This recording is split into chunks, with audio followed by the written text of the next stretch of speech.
Welcome to Literacy Talks, the podcast for literacy leaders and champions everywhere, brought to you by Reading Horizons.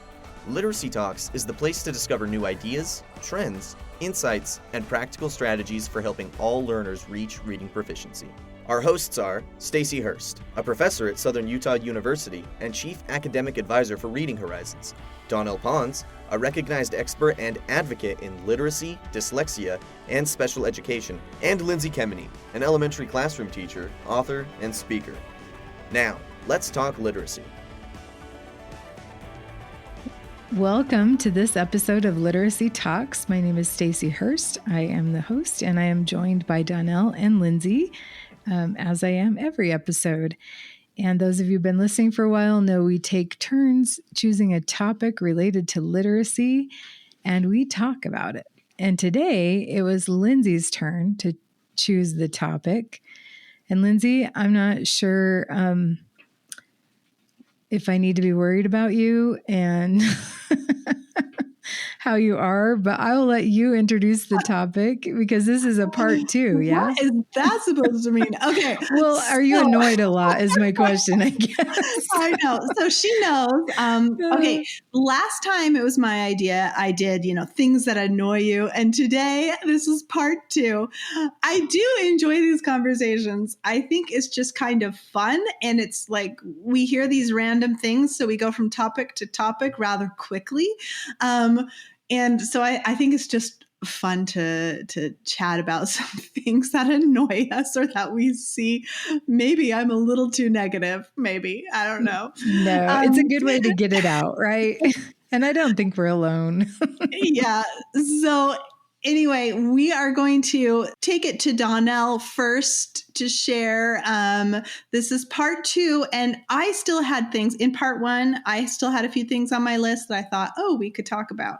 But honestly, I think it would be fun to do this kind of topic every several months because new things come up. So Donnell, let's have you take it away. What's something that annoys you?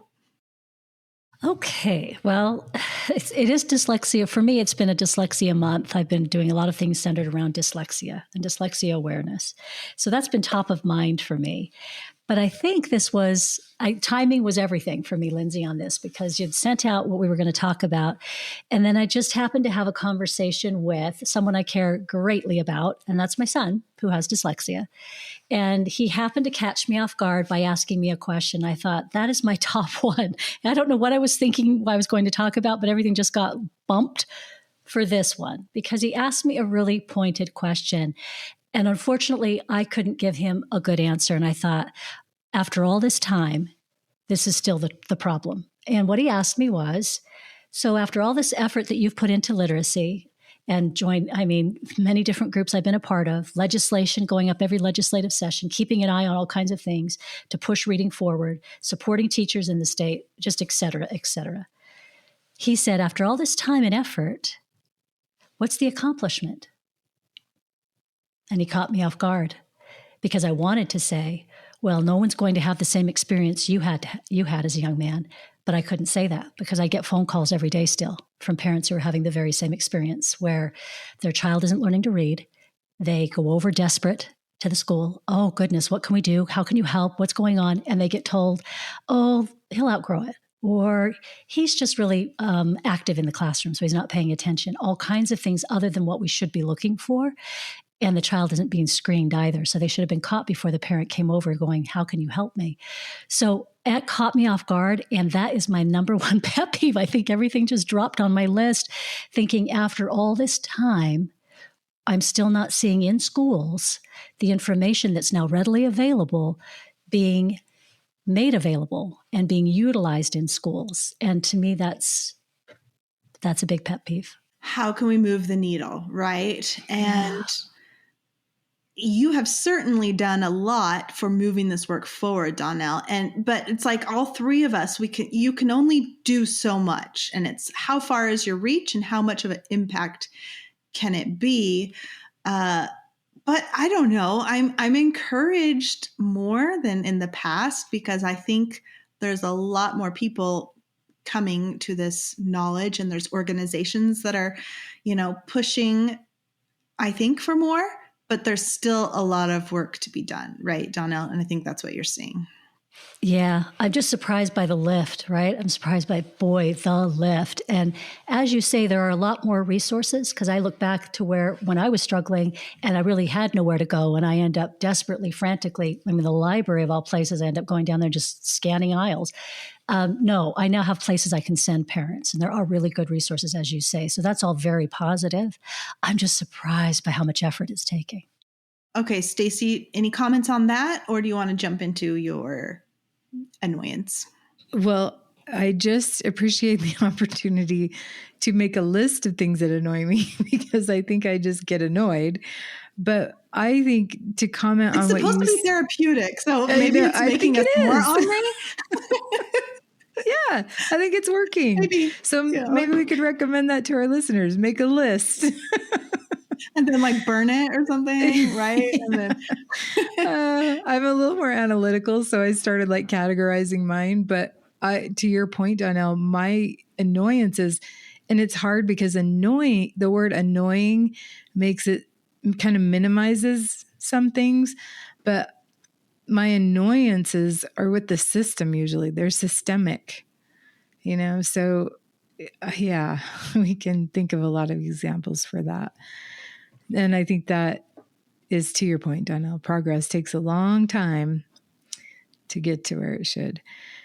So I try to regulate myself and this is systemic too, let's be honest. But my annoyance, and Donnell, yours was very close to your main focus in literacy, and mine is too, to where I am in my life right now. And it is this checklist mentality over teaching our students to think critically. And as you know, I'm teaching in higher ed, and I love it when my students can infer and think for themselves and figure things out. But I feel like there's so much anxiety around any opportunity for that because they just want a checklist. What do I need to do? And I'll do it, but I just need to know exactly what to do. And when you're talking about literacy and teaching children, you've got to learn to be a little flexible because every child is different. There's not a checklist that works with every kid. And I think, speaking systemically, this might come, high school teachers listening to this might hate my guts after this, but it might come from high school where that's, and this concept too of social promotion, which is kind of built in there of this is what you need to do it. I don't know. Maybe I'm wrong, but I think that's annoying to me right now. Okay, Stacy, I like checklists. Yeah, they're not terrible. I love to check it off. I make my list every day of things I have to do and I check it off. Okay, but give me more of an example. So you're saying with your pre-service teachers, you feel like they're getting glued to the checklist where that's all they do and they don't do anything extra or put extra work into what they're supposed to be doing, or explain that a little more for me. I wouldn't even say extra. And I'm a fan of checklists as well. But Lindsay, I know you, and you get a curriculum and you don't just follow it blindly.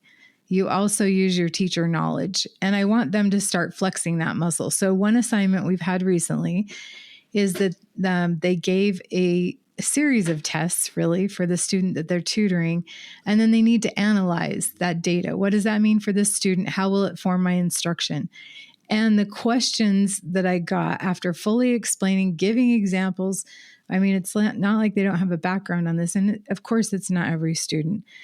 But the question was, well, how many comments do we need to make? And how many? I'm no, it's not about. And how long of a summary? Should it be 1 page, 2 page? Some of those things are important, but not, pages doesn't matter.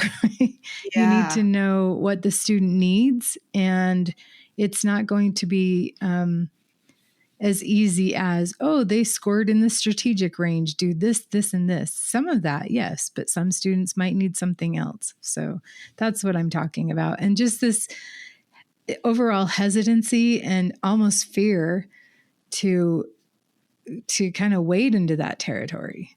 Yeah, I can see that. So they're a little too caught up in what do I need to do to get a high score kind of thing, or what do I have to do to fulfill the requirements versus, hey, you're supposed to be analyzing the student's data and making recommendations and writing a summary on that. Think more about the purpose of the task than just like, yeah. Okay. So, Stacey, I'm going to remark on yours just because it's kind of touched on something that came up after my husband did a podcast about having dyslexia. And that's part of our series here. If you've heard the Dyslexia Talks pieces, it's my husband, Curtis. And he was afraid a little bit after he listened to it because there was a little thing he dropped in there about it looks different when a teacher has this as personal in their background, meaning they had someone who struggles with reading, and so it's personal. They've seen it firsthand.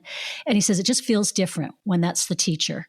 And then he was really upset after because he's like, oh gosh, I really don't want to offend teachers if they don't have a personal experience. I don't want them to feel bad because I know their job is hard. And then I assured him, oh, teachers won't do that. So none of you did, I know. But his point, though, I think is an interesting one and maybe feeds into what you're talking to a little bit, Stacey. This all seems so removed, I think, for a lot of educators. First of all, you're teaching them in the pre-service space. And so, yeah, a lot of their experiences are yet to come. Some may have had some experience, you would hope. And so they decided, oh, yes, I want to be a teacher, but many of them have not. And again, if reading has never been like this for you, meaning there's challenges, there's difficulties, there's someone you know that really worked hard at this, but it never really came, then this really wanting to understand what goes on when a student has challenges with reading, or likewise, how can I help a student reach even more heights than they could if I didn't really know what I was doing to teach them? It may not really become a passion for you. And unfortunately, I want to see it be a passion for every teacher, right? Because it's going to take that level to be as engaged as we need to be to move the needle for kids, I think. Anyway. What it makes me think about, so, Stacey's talking about pre-service teachers. So let's think about teachers. Well, we have like our state kind of mandates this progress monitoring. And it says, you have to do progress monitor, anyone that's below the benchmark, so many times a month, and then the other one so many times a semester or whatever. So you could just do the progress monitoring and check the box. Yep, I progress monitored these students. Done, right? Or you can connect it to your instruction, to an intervention, and then monitor how did they do? Are they making adequate progress, or they aren't making adequate progress? I need to change something so that they are, right? So I think that might be a good example of what you're talking about where, hey, check the box or dive deeper and really understand the purpose. Yeah, 100%. And that is exactly what I'm trying to instill into my pre-service teachers. Data means nothing unless you know how to analyze it. Mm-hmm. And do something about it, right, Stacey? Yeah, and put it into action. Yeah, thank you for helping clarify my annoyance. No, it's good. And then with my students, so now let's bring it to the young first graders. So last year when I was giving, like a writing assessment before I was about to start a unit on informational writing. So I did a little pre-assessment for my students, and I gave them a topic. We talked about the topic, and then I had them write about it. And I was walking around as they're writing, and I just heard one little boy, he was writing, and he just made this comment, I have one more line and then I'm done, because there was one more line like on that front page. And so it's kind of like that. Like he was thinking, just check the box. I need a length. And, I'm guilty of that, where it used to be, oh, you need 3 sentences, or you need to do a page, or you need, in upper grades, right? This needs to be a 2-page whatever. And I just made a note, and I think, okay, well, I'm excited because I'm going to be teaching him how to construct an informational paragraph using an acronym called TIDE, which I think I've talked before, and talking about what the paragraph needs to be considered done, right? Versus just a length. So anyway, just a thought. Okay. So my annoyance, the first one I want to share is related to what I shared last time. So in part 1, I mentioned how it really annoyed me when people started teaching high frequency words before students knew all the alphabet sounds, and even before like they're really starting to decode. And so I said that's my annoyance, because we just push those high frequency words, I think, too many too early. Okay, but today my annoyance is kind of the flip side a little bit. I'm also annoyed when we don't teach high frequency words because I see comments where people say, oh, well, like now that we don't teach sight words anymore, this, and I'm like, whoa, hang on. This is like the perfect example of overcorrecting, right? Because those high frequency words are high frequency words. Students are going to see them a lot in text, and they need to be able to read those to access the text. Like the word "the" is the most common word, right? So they still need these words. We still need to teach them. So my annoyance before is, hey, let's wait. Let's focus on the alphabet at first. But then we still need to teach them, and students usually need more exposure to high frequency words than other words, just because like a lot of them are those function words. And we do have research from, I believe it's Katie Pace Miles, that shows that it's harder, or it might be Colin Brander, I can't remember, that shows that those function words take more time to learn. So the difference is how we're teaching them, I think, right? We're not memorizing them visually as a whole. So we're teaching them differently, but we still need to teach them. That's such a good point. And I'm laughing. My mic is off, but I'm literally laughing out loud over here because I just barely had that conversation with one of my classes today, just barely today. And I'm laughing because I get as passionate about it as you just were. And I think most of my students are thinking that I'm just weird. Like these kind of things I just get like, we were specifically also talking about the traditional definition of a sight word. I'm just going off on like, we're not going to refer to it like that anymore. Yeah. I'm sure they're just looking at me like, okay. Yeah. But I think you're right about the overcorrecting. We all need to be cognizant of that, huh? Educators and administrators know how important it is to close the gaps in foundational literacy skills for older learners. Reading Horizons Elevate is designed to help students in grades 4 through 12 and beyond master foundational skills they may have missed. By combining direct instruction with engaging, age-appropriate software, Reading Horizons Elevate makes reading proficiency attainable for older learners. Helping students build a strong literacy foundation is key to unlocking success across all academic subjects. Visit readinghorizons.com/elevate to learn more. Okay, Donnell, let's do your second one. Oh, I may have already done this one before because I feel like, well, when you have a thing, it's kind of like you with the sight word thing. It's like, okay, how many ways can I talk about this? Well, I'm going to go in again. I'm going to wade in again.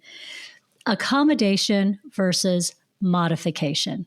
Boy, I don't think we can go on and on about this one enough. And I think over time, I've kind of decided, especially of late, that because we don't understand this very well and it gets muddied is why a lot of professors, I'm thinking of professors at universities who don't really have a lot of this in their vernacular, and also high school teachers, push back on what is a really good, fair, legitimate accommodation because they've got that mixed up with modification. And I think if we all had a really good understanding of the difference between the two, maybe we'd see this handled better. So an accommodation is how you're going to accomplish something. So maybe I'm a student who's going to need extra time because it's going to take me a lot of time to get through the material. So that's what I might get is time and a half. It doesn't mean I do any less than anybody else, or I'm doing anything differently than anybody else, or I'm required to do anything differently. It's just how I'm going to get there. Likewise, maybe writing is really difficult for me, the transcription part, so I can use speech to text because that's how I'm going to get it done. But I'm still doing as much as everybody else and still required the same number of pages. A modification is when everybody else is going to do 5 pages, but you can do 1. And, when we're in math class, you do every other problem. Now I'm changing what you're doing. It's not the how, it's the what, right? So what you're actually going to be responsible for. And I think this gets muddied and mixed up so that sometimes an educator says, what, time and a half? I'm just putting an end to this. You've got to be able to, and they're not realizing they are doing everything that everybody else is doing. It's just, this isn't a legitimate way to get there. It's the how. And so I think if that were explained and people understood it, I wouldn't get near the pushback. Because when I do finally end up sometimes in a conversation with a teacher, because there's just been such a problem with a student, they're like, could you please talk to my professor? Could you talk? And that gets explained very quickly. Boy, they're reasonable because it makes sense. The professor's like, oh, okay. So yeah, modification versus accommodation. We could understand that. It's a really good distinction. They're different. And Donnell, I wonder if one reason why it's confusing is that on an IEP, they're in the same section. They're all listed, I think, under accommodations, right? You go to your student's IEP, you look, IEP, there's a list of things. Some of those are accommodations, but some might be modifications. Absolutely. I think you're absolutely right. The IEP is one place that can get very mixed up. And another one is where on a 504 too, you don't have a whole lot of training or background for the 504. And a lot of things on there too are kind of muddied and mixed up. You don't have a lot of understanding of what you're looking at on that. Yeah. And I'm going to piggyback on this because one of my annoyances is related, and this is not going to count as one of mine. This is going to be an extra because I still have another one to talk about. Bonus. Okay. Bonus annoyance. When my son's IEP is not followed, and I'm not going to say which class, okay, because he's in 9th grade, he's got 8 different classes. And, up until this point, we've really, for the most part, it's gone pretty well. But this year, there's been some struggles with the accommodations not being followed. And it's really frustrating as a parent. So I'm talking as a parent. And I know as a teacher, sometimes there's additional work. Sometimes not really, but sometimes some of them require a little bit of work from you. So I understand that from the teacher perspective. But as a parent, it's so frustrating. Like that might be difficult for the teacher during this semester, but guess what? The child has to deal with that every single year. So it's a lot harder for the child. So it's really important to do those accommodations. And when my son, in this certain class, he had to retake the test. We did all of this studying and practice and prep, all this stuff at home to make sure he knew the content and was ready when he had to go retake the test. And he retook it, and he came home and I was like, how did it go? And he did awesome. He's like, I only missed one. He said, but it was really stressful because it was timed. And I was like, okay, that's on his IEP that he has extra time. So it shouldn't have been timed like that. And so, it's just frustrating because that, for him, that raised the level of stress. And we're just really glad that he still did so well, but maybe he wouldn't have, or on another test with content he didn't know as well or anything, so. And, so I'm going to piggyback your bonus, and you don't even have to hit me again because maybe I've said everything I want to say, and that will be me putting a period on it. But I'm going to piggyback that because this is a power imbalance in schools that I think needed to be addressed so long ago, and we allow it to continue. The individuals in the school who are the youngest with the least amount of power are expected to drive their own accommodations with an adult, which I think is the most ridiculous thing I've ever seen arranged, ever. In what situation in life would the person with the least amount of power be expected to drive their own, what they need, right? Their necessities. In every case, we hire an attorney, we get whoever, a spokesperson. But you're making the child, the individual who's struggling and needs the help, you're making them go toe-to-toe with an adult in order to get their accommodations. Is the wackiest thing that I've ever seen in school systems.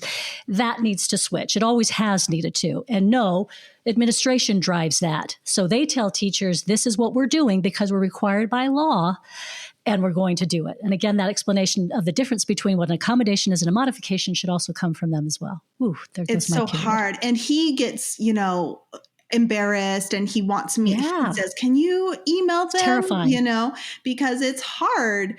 And I do. And I always try to come about it really kindly and politely, but also directly. And then if there's a problem and they're still not doing, I will treat it like, oh, you might not know, here are these things that really help him. These are the reasons why they help him. And then if it's still not followed, then I'm going to become a little more mama bear about it. Yeah. And, we talk about trauma-informed care all the time, and we're getting more aware of this, but we're inflicting trauma on these students all the time, to the point where I recently had a conversation with a fantastic young man who's finally going to get his engineering degree that he's been working towards for years, has a combination of some challenges, ADHD being one, and working with language. And because of what he was put through by many of his professors, saying to him, you just maybe don't have the right stuff. If you need all of these accommodations, maybe this just really isn't the field for you. These sorts of comments that are made because you're not educated, that's the only way I can put that in perspective for myself, is to say, well, they're just not educated enough to understand. But now when that young man talks about receiving that degree, it's with tears in his eyes. And the trauma he's had to go through to get to this point, completely unnecessary and should never have occurred. So that's what we're talking about here. It is a big deal. It's a big deal. It's important. And sometimes I think, especially in elementary, I think, gosh, I don't need an IEP. I do all these things already. I don't need it for the student because, of course, when I see them struggling and they need something, I'm going to do it. Right? But not all teachers are like that. And that's why even if you have a student in your class and you notice, especially if they're in special education, you notice something in the class that really works well for them, bring it up because you can add it to their IP. Because yes, you're doing it anyway, but future teachers may not, or they may just appreciate that idea that helps them, access that grade level material or the grade level work or whatever it is. Okay, Stacy, what's your next one? Well, just before I tell my next one, I just want to say I recently took the opportunity to review some notes from an IDEA conference I went to in 2012. And Sally Shaywitz said that to a dyslexic, time is their on-ramp. Time is their on-ramp to the freeway to go the speed that everyone else is going. And as you guys 2012, Stacy. Yeah, right. 2012. So back to your first annoyance. Thank you, Stacy. Sorry, I can see why you're annoyed.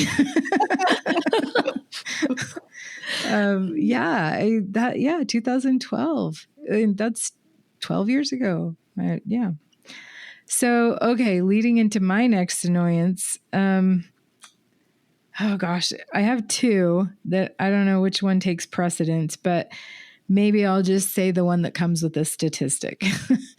So I'm not going to judge about high school teachers, but I know they have a different schedule. But there is not enough prep time for elementary school teachers. And the statistic is that on average, this is average people, there are over 400 hours of overtime for every elementary school teacher per year. I believe it. That's 10 weeks of full-time working, of overtime that they're not getting compensated for. And I think part of why we're talking about these things that are so annoying and that maybe the teachers haven't had time to implement all the things they're required to do, time to prepare well. And that's annoying to me.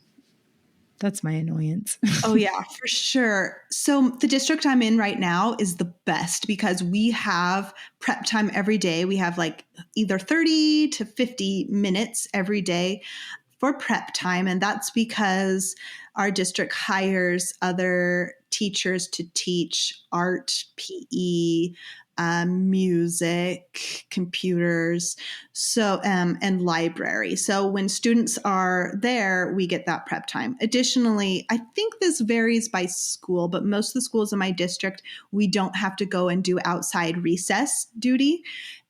So we get recess, which is just going to be shorter, but hey, that 15 minutes, you can really do a lot of prep during that 15 minutes or in the afternoon. So we have, morning, lunch, and afternoon recess.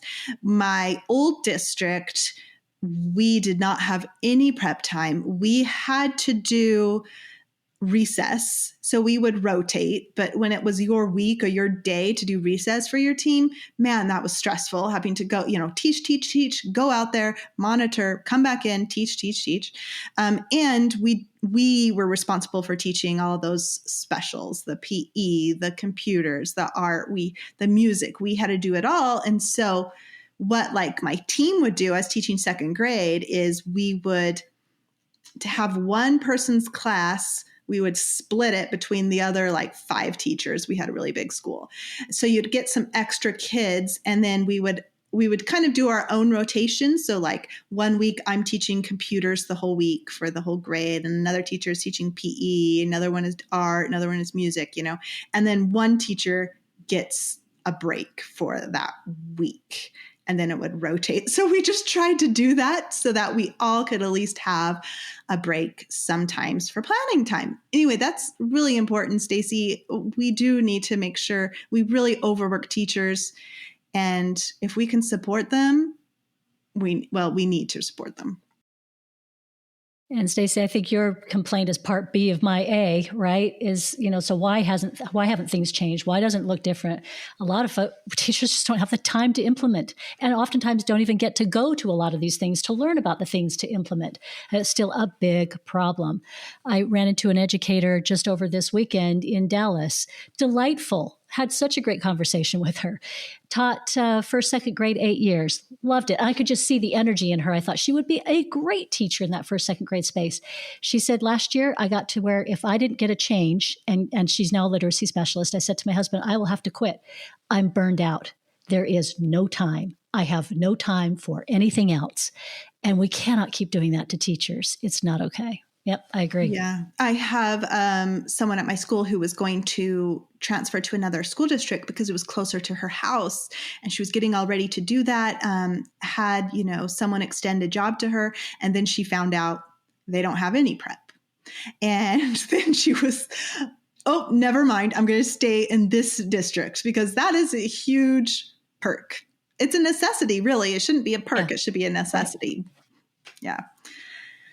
Okay. So we'll go to mine. We'll just, here's mine, and we'll just end on this one. Okay. So something that annoys me are these black and white lists. Like here, all these things are science of reading and all these things are not. So here's a list of no-nos.